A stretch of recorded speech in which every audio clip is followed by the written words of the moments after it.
Did he continue the same path after the solution like you did there or not? Yeah, Steve Jobs did a brilliant job. The iPhone, the iPhone presentation is one of the things that we study in presentation school. It's like, oh my God, how do you do that? He goes up and down with emotion the whole time. He goes between the past and the future. The next thing he did, for example, right after that, he was saying, when I cut it off there, he said, let me tell you about a type of phone, the so-called smartphone. And then he starts showing a graph of what the current things on the market were and how horrible they were. See, so we're now into this negative land. We're into this. And then he starts showing what it could be like. And about then is when he starts to pull out his new technology and we're all like, wow, this is what it could be like. So he's using exactly the same thing, up and down, up and down, up and down, all the way through until the very end. Did he show an obstacle right there, like what he needed from the audience, like develop apps on it? Was that an obstacle that he did? In this case, because it was all brand new, I mean, it was just completely, nobody had ever imagined that there would be a touch smartphone with different apps on it. He was just showing us possibilities, showing the world possibilities at that point. He was not exactly talking about the problems that his team faced with developing it. I think that might have been fun, but that wasn't the purpose of that particular pitch. He was trying to get customers. He wasn't trying to get people to assist him on his journey in that way. Other questions? There's a question over there. I can pass the microphone over there. See, I managed to do it without going past the speaker and making it hiss. Yes? So, yeah, I have a question about the storyline. Yeah. I've been pitching a lot lately about the startups. Mm-hmm. And one point they always say, or has to be added in it, is the traction and achievements. Mm-hmm. But you mentioned not to talk too much about that, but where would you add that within the storyline? I would do that. I will bring my graph back up. Traction and achievements, right there. Right there. Almost at the very end. The very end is the benefits. You could, traction and achievements also could be in your team section. It could very well be in the team section. Hey, you know, we've been working together for the last 5 years and we've achieved a few things with each other. Look at that. That's relevant team information. But it all has to be within 3 minutes. Oh, yeah. Isn't that fun? It's fun. Yeah, it makes me always think about, we go visit every summer, we go visit my in-laws on an island in Lake Huron in Canada. And it just so happens to be that island produces almost the largest amount of maple syrup of any geographical area in the world. Now, maple syrup is this substance that comes from maple trees. Now, in order to make maple syrup, you take the sap in March or April from the maple trees, you take buckets and buckets and buckets of it, and you pour it into a great big pot, and you let that pot sit on a fire for a long time until the 80 liters of sap has turned down into 2 liters worth of syrup. You get where I'm going here? Yes. There's a huge amount of information about your traction and about your problem and the solution and the obstacles that you're facing and how much money you need and, but you have to boil it down. You have to make choices. And for each audience, what your goal is going to be different. I didn't promise it was going to be easy. Other questions? See, they're doing a good job. Can you help with the microphone? Thanks. So what I've learned on what works good for me when I prepare a presentation is to have a good start and a good ending, mm-hmm.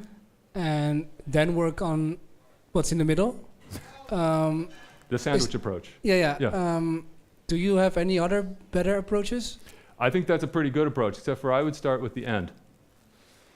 Okay. I'd start over there, which is frankly what I did with you. I start usually saying, hey, what is the result that you want to achieve? What is the call to action going to be? What are we trying to make happen? And then how can we build everything to that moment?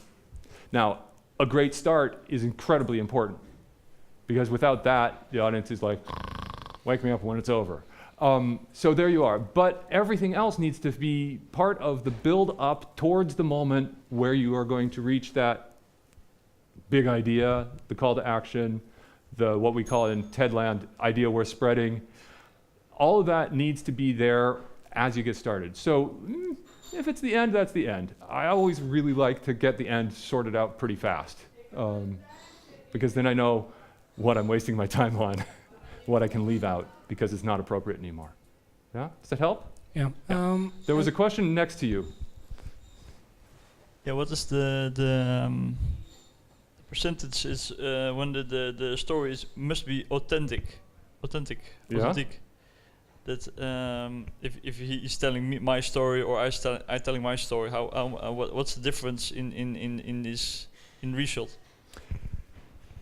Let me try to rephrase the question so I check that I understand it. You mean, okay, first off, when I'm pitching somebody's idea, is it my idea or somebody else's idea? Well, the ideal thing would be that you gave a pitch that was so sticky that somebody else could reproduce it. That would be amazing. That would be a big goal. But first off, you yourself, yeah, this is why I've had this happen to me many times. I'm helping somebody and they say, wow, you put that so well. Could you stand up there for me instead? I can't do that because it's not my thing, it's their thing. So my job is to help my clients do a good job instead of me doing it for them. That's one. So that's the authenticity part of the question. However, one of the best uses of a pitch is when people can take elements of what you talked about and introduce you to somebody else. Oh yeah, you got to meet him. He was the guy who...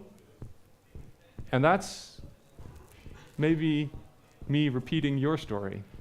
And that's what we want. That is no longer authentically his story, but they're telling the third person your story for you. So that then you can come in and say, hey, I've got a red button and a blue button. You don't have to do that first part because they've already gotten interested. So that's what I'm looking for, is the repeatability. But the first one really does need to be your thing. Does that help? Yeah? We're going back and forth here. I go this way and Kim will go the other direction. Yeah. What if you have only 2 or 3 minutes for a pitch? Yeah. For this storytelling, it's like 10 or 20 minutes. But if no.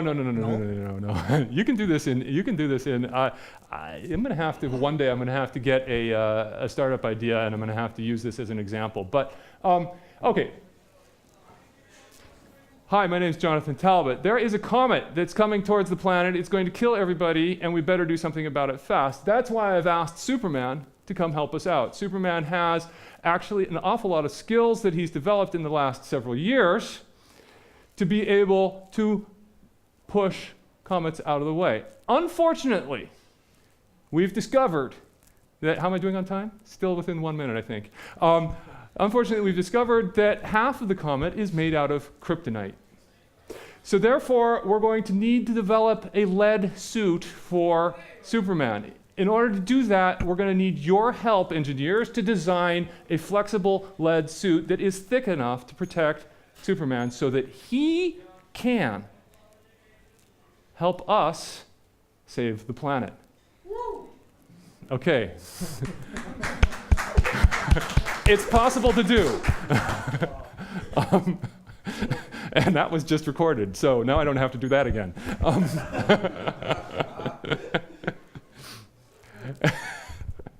Anything else? After I've saved the planet? I mean, what else is there? Sometimes I've heard about how much you can comprehend and understand of a story, and people told me you should use the power of 3 or the power of 5. Is there a maximum of cues people will remember? So if you need to choose between 3 or 5, what would be best, or is it depends? I'm so happy you asked that question. This has to do with memory. This has to do with what people can comprehend at any one time.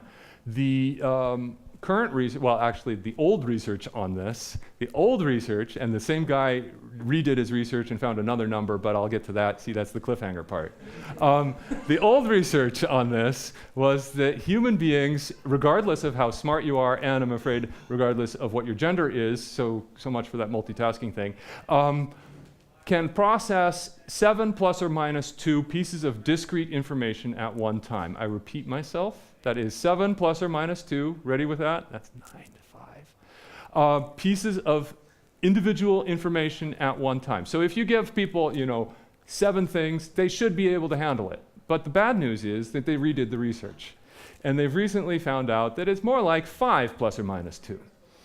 Okay, so on a day where people are over-processed, say they're on a pitch competition and there's been a lot of information going across their minds, and they're also wondering what they're going to eat for lunch and what time they're going to get home, so that takes up some of their thought process. 3 is really the best thing. 3 examples, 3 things that, 3 things to connect, 3 things that might work together. Reason why you don't introduce some new stuff over here. You try to introduce the connection between the problem and the benefit, because then they can see the connection, and that's only 3 things. That's not like an extra new thing. 3 things at a time, but having one goal and trying to achieve one goal, that's doable. Trying to achieve 3 goals at one time, Napoleon had a problem with that. You see how that worked? Yeah. A really interesting question. If we would try now to improve the magic tool, if we would say, if we choose 3, yeah, power of 3, where would you put the knowledge in this graph? Knowledge or emotion? Let's say we have a mission. We want them to remember 3 things. We don't care what it is, but we want to remember 3 things, and it's all about action after the presentation. Okay. Call to actions. First thing is, you can expand on that 3 things by putting things into chunks. You can give, I'm going to try to, I'll use my favorite example on this. I want you to go to the grocery store. I want you to get some onions, some tomatoes, and some ground meat. Okay, and there you are, you've got your 3, and you can hold on to that 3. But say I want to add, I want you to get onions, ground meat, tomatoes, and Parmesan cheese. I just took you into 4, which is going to tax your memory. However, if I say to you, I want you to go to the store and get the ingredients for pasta bolognese, for a ragu, for a tomato sauce for pasta, then suddenly you've got things. You just chunked it into one higher thing, and now you have 1 message rather than 3. Or you might have given the 3, but then given it a label to put it up into 1. Yep. So there's a lot of ways that you can use knowledge, but this is where I said, is it knowledge or is it emotion? Because the things that help us remember stuff is the emotional content. The things that make it actually stick is the, holy cow, that's a big problem. How is anybody going to be able to deal with it? Oh, they actually know what they're doing. Whoa, I can't have this. You promised me this beautiful solution, but I can't have it. I need to help you. That's all emotion. So at that point, what do I need to do? That would be the thing I'd really aim for. What do I need from you? What am I supposed to do? But we need to know the problem. We need to feel the problem. We need to understand that the solution's worth doing.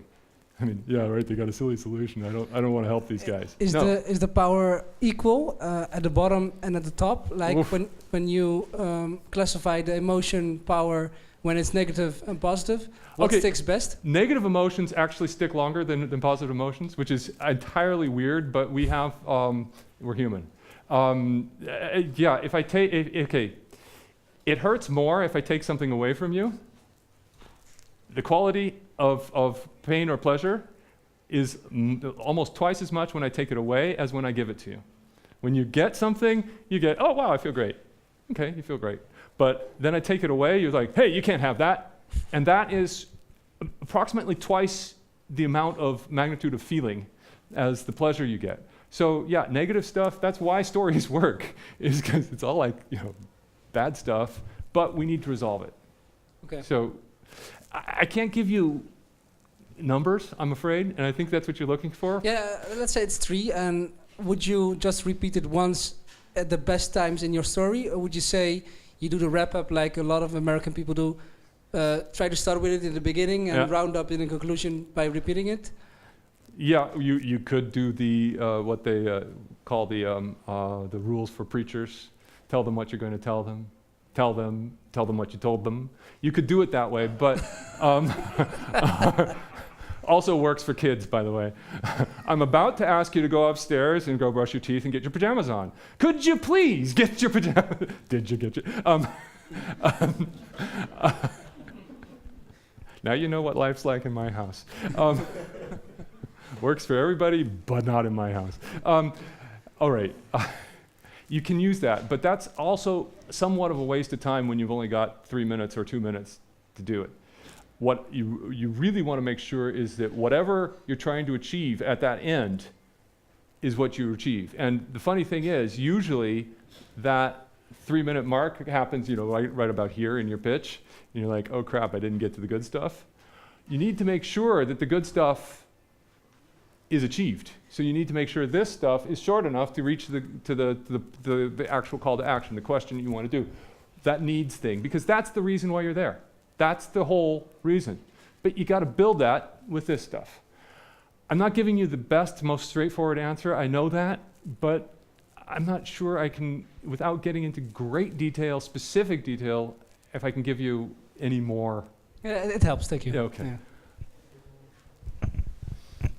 It's also a difference between the offline presentation and the online presentation, and in text.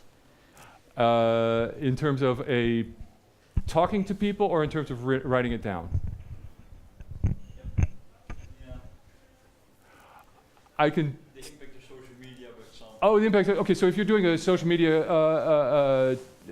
yeah. I mean, in terms of video, for example, if you're doing a video on a social media, this is fabulous. This is the hook. This is the thing that people really want to pay attention to, right there. And then, yeah, they're interested in a bit of the cool solution. But the minute you offer the solution, they're like, oh, wow, that's really cool. Yeah. Maybe on social media, they're like, how's it work? Okay, so then they stick around a little bit longer, but that's more the engineering people. If that's the people you're trying to attract, great. If you're trying to attract somebody else, not so great.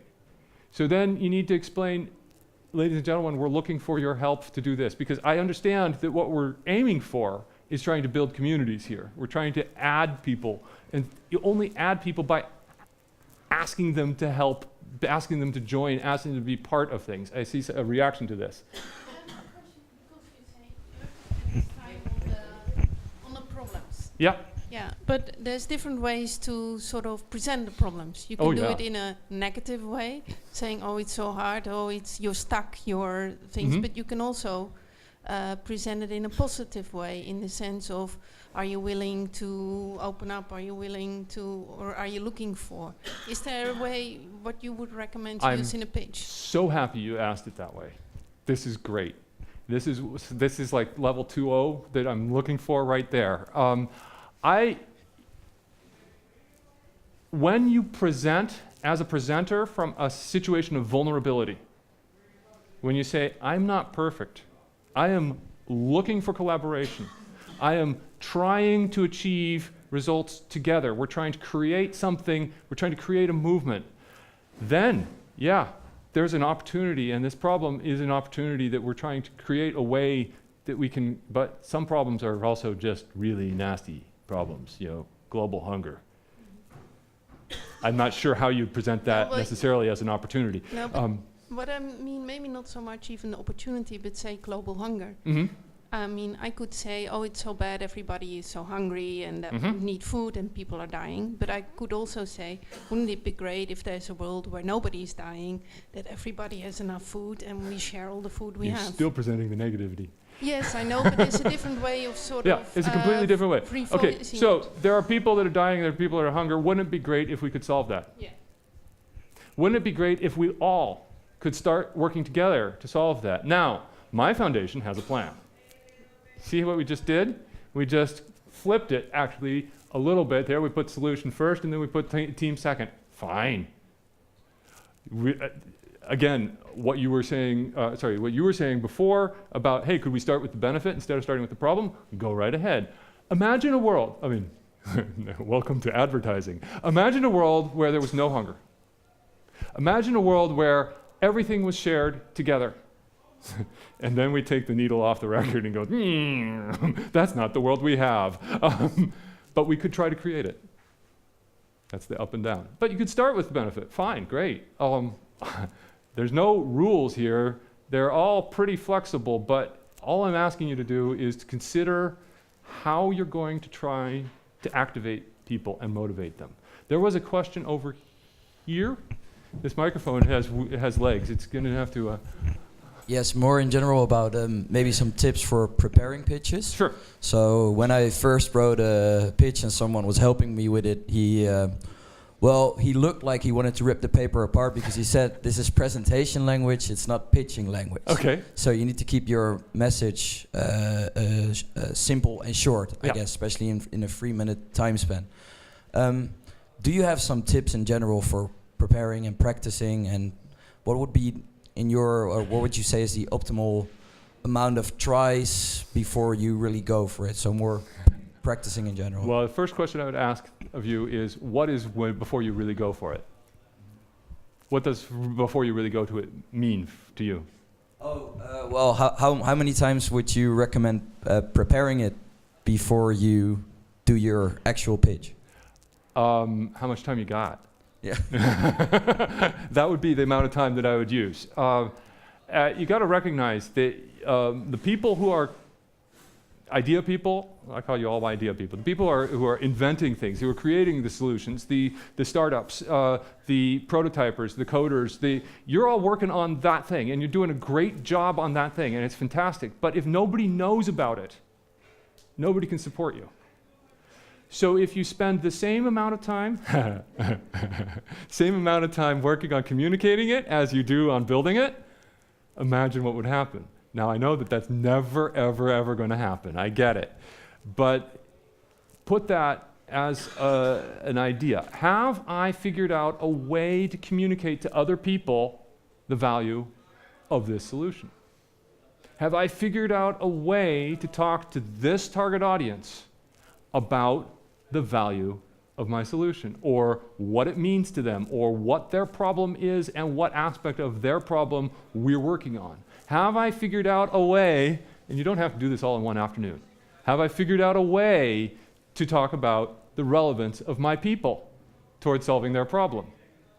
Or do I have a guy on my team who's completely irrelevant? Oh, wait. No, I'm not talking. You need to spend as much time as you can thinking about your communication things and getting out there and trying them out on people. Absolutely. Hey, does it make sense if I talk about it this way, or does it make sense if I talk about it that way? Record yourself. 2 days later, come back and listen to it and go like, who is that idiot? I do that.